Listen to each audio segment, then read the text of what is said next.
Europe. Europe 1. Il est 8h16. Patrick Cohen, vous recevez ce matin le secrétaire général de la CGT. Bonjour Philippe Martinez. Bonjour. Force ouvrière qui vous rejoint contre la loi travail et envisage une journée de mobilisation, ça change la donne ? Oui, c'était important et nous avions eu l'occasion de le dire, que face à une telle attaque, les syndicats soient unis. Il y avait déjà eu des présences d'autres organisations syndicales dans les précédents cortèges, mais je pense qu'il y a besoin qu'on fasse démonstration de force face à cette attaque. Ces attaques, parce qu'il y a les ordonnances, mais il y a la fonction publique, on va en parler. Les étudiants, les retraités, enfin il y a des sujets de mécontentement. Jean-Claude Mailly vous a déjà appelé pour fixer un calendrier ? Non, mais on s'appelle régulièrement et donc on va pas tarder à le faire. Qu'est-ce que vous lui direz ? Bienvenue, il est jamais trop tard ? Non, c'est pas du tout notre façon de penser. C'est qu'est-ce qu'on fait et comment on le fait et comment on rassemble le plus largement possible. C'est ça la question qui est posée. Et est-ce qu'il n'est pas trop tard, justement ? C'est aussi une question. Alors que les ordonnances ont été publiées au JO, vous pensez que le gouvernement peut les retirer, se faire harakiri ? Il est jamais trop tard. Quand on ne fait rien, on est sûr de perdre. Il n'est jamais trop tard. Il y a des sujets qui sont sur la table. Il y a du mécontentement. Un gouvernement intelligent écoute, voit qu'il y a un profond mécontentement et doit prendre en compte ce mécontentement. Par exemple, dans les décrets qui restent à publier, qui ne sont pas encore complètement fixés sur la loi travail. Il y a déjà le premier qui a été publié, c'est-à-dire qu'on nous a volontairement menti sur les indemnités légales de licenciement. On nous avait promis 25% et on voit bien que c'est pas tout à fait ça. La ministre a parlé de malentendus. Je crois qu'on était de nombreux malentendants dans la salle où tout le monde a entendu la même chose. Donc il y a la situation des ordonnances et puis après il y a les décrets qui restent évidemment qui peuvent être pires que ce qu'on avait compris. Oui. Mais c'est en bloc globalement que ces ordonnances doivent être revues. Vous le savez, on milite pour un autre droit du travail. Oui. Donc on veut pas le statu quo. Il faut renforcer les droits des travailleurs en général. Mais entre le retrait complet et le statu quo, qu'est-ce que vous pourriez espérer faire bouger dans les décrets qui restent à discuter avec le gouvernement ? Exemple. Quand la copie est pas bonne, eh ben on revoit la copie. Bon, alors tout à la poubelle. Donc tout à la poubelle et on fait autre chose. Et vous savez qu'on a fait des propositions. J'insiste là-dessus parce que le gouvernement a une communication en disant mais vous savez, ceux qui veulent le statu quo, ils n'ont pas directement traité de feignants, ils l'ont dit pour d'autres, mais il y a d'autres choix à faire et on est plusieurs à le dire. Avec Jean-Claude Mailly, de toute façon, vous vous retrouverez dans une semaine, mardi prochain, à 14h, à République, journée d'action de la fonction publique. Il y aura des arrêts de travail ? Oui, bien sûr. Je pense que ça va être une très forte mobilisation parce qu'il y a là aussi, les fonctionnaires sont souvent maltraités.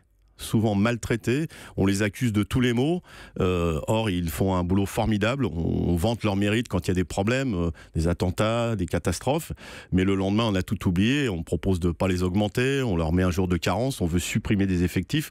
Il y a besoin que les fonctionnaires soient bien traités dans ce pays. Et c'est le sujet qui animera la manifestation la semaine prochaine. La CGT cheminot n'a pas encore pris position. Est-ce qu'il y aura grève aussi à la SNCF ? C'est une grève des fonctionnaires.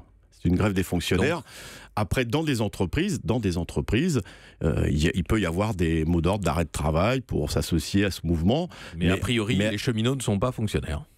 Mais vous le savez, c'est un service public, mais ils ont un statut différent des salariés de la fonction publique. Donc, Jean-Claude Mailly, c'est OK. Jean-Luc Mélenchon, qui disait vouloir se tourner vers les syndicats pour continuer le combat et faire déferler 1 million de personnes sur les Champs-Élysées. Vous l'avez eu, vous êtes parlé ? Non, mais nous, on travaille en intersyndical.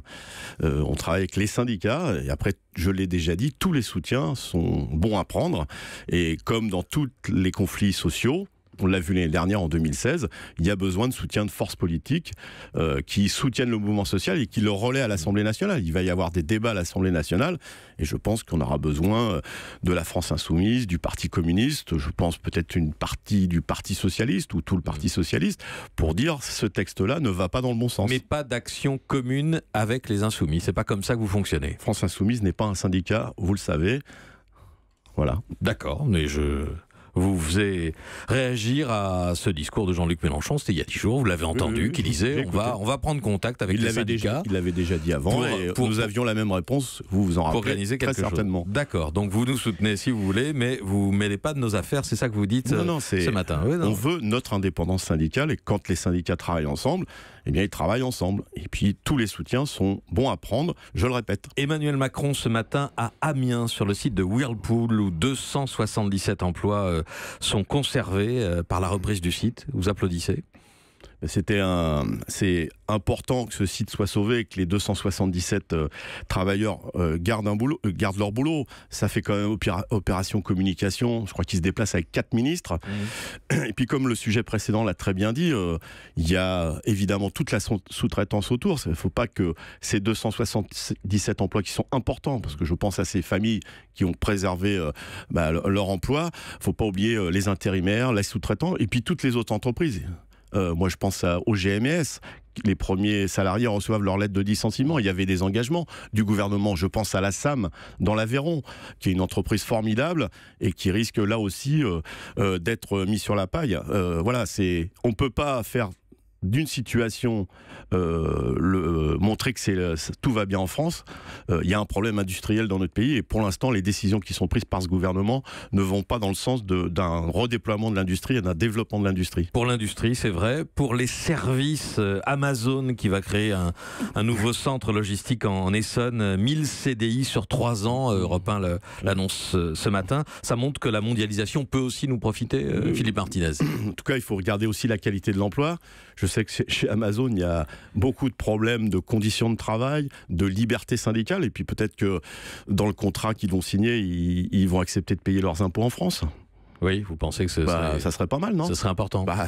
Ça serait pas mal. Alors, à propos d'impôts, que dit la CGT sur le débat fiscal en cours, la transformation de l'ISF, la question des signes extérieurs de richesse pour l'instant exonérés ? C'est un vrai signe que montre le gouvernement. C'est-à-dire qu'on dit à ceux qui ont un petit peu, il faut en lâcher pour ceux qui n'ont rien du tout. Donc en gros, partagez-vous la misère. Et puis de l'autre côté, ceux qui ont beaucoup, parce que là on parle de milliardaires ou de millionnaires, eh bien à eux on leur dit cadeau sur vos biens, cadeau sur vos fortunes. Je pense qu'il y a besoin d'un rééquilibrage. C'est-à-dire que oui, il y a de l'argent dans ce pays, mais il y en a qui ne payent rien. On vient de citer une entreprise, il y en a quelques autres qui ne payent rien et qui font payer à la collectivité les dividendes qu'ils versent aux actionnaires et les profits qu'ils font sur le dos de ceux qui travaillent. Voilà, ça c'est un vrai problème. C'est un signe politique aussi. C'est une politique pour les riches. C'est le président. On a vu le président des riches. On a maintenant le président des milliardaires. On vous dit, on vous répond que non, c'est pas pour les riches, c'est pour l'investissement, pour favoriser l'investissement. Je sais pas, moi, ceux qui ont un yacht, plusieurs voitures de collection, des châteaux. Il y a une industrie du nautisme et de la plaisance en France aussi. Il y a des ouvriers qui en vivent, non ? Oui, mais on peut développer la plaisance avec toutes les tailles de bateaux. Et puis, devant l'impôt, pourquoi il n'y a pas d'égalité devant l'impôt ? Moi, je suis pour qu'on paye des impôts, mais chacun à la hauteur de ce qu'il gagne, vous voyez. On voit que les cadeaux, ils vont souvent aux mêmes. Les retraités qui gagnent 1 200 € et qui voient leur CSG augmenter, on ne peut pas considérer qu'à 1 200 €, on est un salarié aisé ou quelqu'un d'aisé, non ? Enfin, il y a une question de logique dans ce que propose le gouvernement. 2 jours après la manifestation, la mobilisation dans la fonction publique, vous serez reçu à l'Élysée avec les autres confédérations. Non, chacun notre tour. Ah, c'est chacun votre tour. Mais vous, ce sera le 12. Hein, oui, mais chacun notre tour. Pour qu'on soit précis. Voilà, très bien. Pour examiner les autres réformes à venir, notamment l'assurance chomage et puis la formation professionnelle. Que direz-vous au président de la République ? On va déjà faire... il veut passer au 2e rang, nous on va rester sur le 1er rang. Vous voyez, parce qu'on a des choses à lui dire, on ne l'a pas vu, moi je ne l'ai pas vu depuis un petit moment. On va parler des ordonnances, on va parler de la CSG, on va parler de la baisse de l'ISF. Vous voyez, il y a besoin de faire le point sur la situation. On va parler de l'industrie, Alstom, STX, il y a beaucoup de choses à lui dire. On ne va pas passer à la 2e phase. Il faut qu'il rende des comptes et qu'il fasse un bilan de son premier trimestre ou son premier quadrimestre. Merci Philippe Martinez, secrétaire général de la CGT, d'être venu ce matin au micro d'Europe 1. Il est 8h26. Dans un instant, la revue de presse, Marion Lagardère. Europe 1.